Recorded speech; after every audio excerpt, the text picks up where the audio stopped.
derivativas.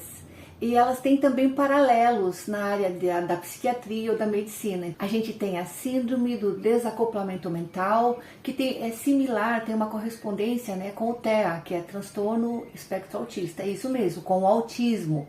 E também com o TDAH, que dentro do MAPS, essas duas disfunções são consideradas uma continuidade de uma mesma disfunção.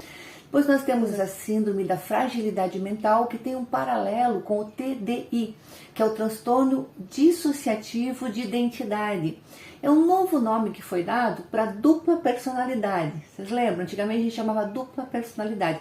Então o pessoal vai mudando o nome assim, porque eles vão encontrando uma justificativa para os sintomas, uma avaliação mais profunda das causas, né? Mas aqui os nomes são similares. Hoje a gente chama transtorno dissociativo de identidade. Ou também aquelas síndromes do tipo Tourette, né?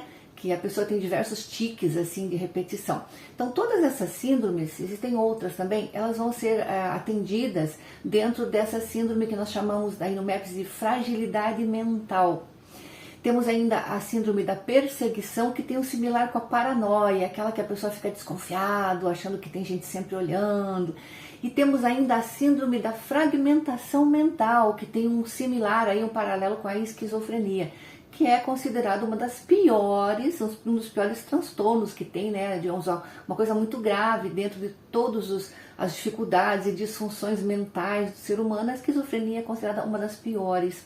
Só que a gente aqui não vai ter esse olhar como sendo essas derivativas as coisas piores. Por quê? Veja, na realidade nós temos um núcleo que representa as síndromes arquetípicas, que são as 7 principais síndromes e são, na realidade, as que geram todas as disfunções da psique dentro da psiquiatria.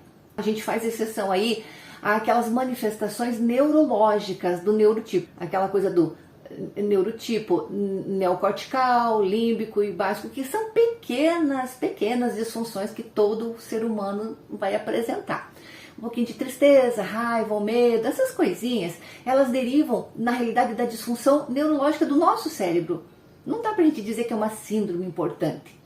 Então, tirando isso, a gente pegando aquelas síndromes mais graves mesmo, né, que a gente diz são pacientes psiquiátricos, e ainda assim, sempre pontuando para você que a graduação vai de 0 a 5. Então, na realidade, todo mundo, de certa maneira, tem alguma síndrome, só que às vezes ela está no nível 0, então ela está, digamos, adormecida. Ela está totalmente assintomática.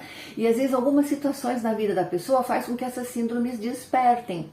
Agora existem pessoas que têm essas síndromes, as arquetípicas, as maiores, num nível muito grande, tipo 4, 5. E aí quando essa síndrome está num nível muito alto, ela começa a gerar uma síndrome que a gente chama derivativa.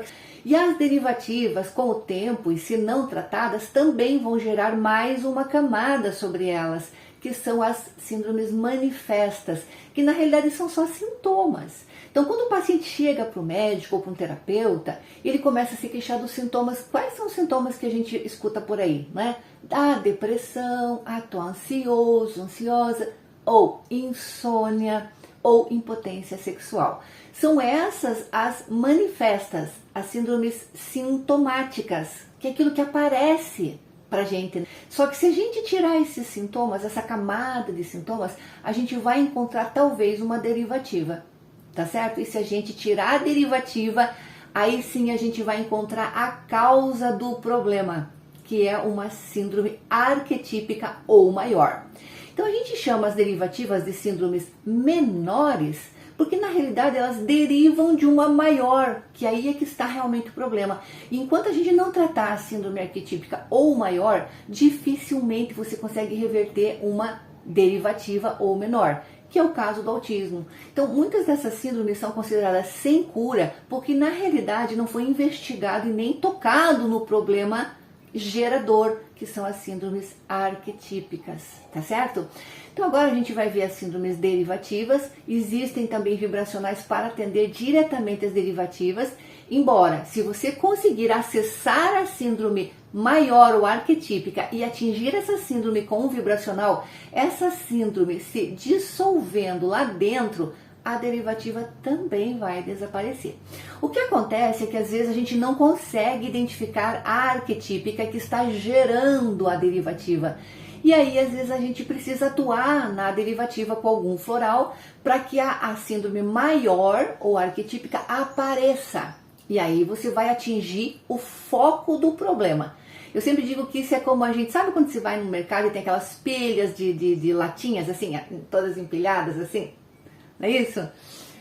Quando a gente pega, se a gente pegar aquela latinha bem do meio, bem de baixo e tirar... a tendência é você desmoronar toda a pilha. É mais ou menos assim que acontece. Então, se você consegue identificar a síndrome arquetípica e tratar a arquetípica, você vai desmoronar todos os demais sintomas.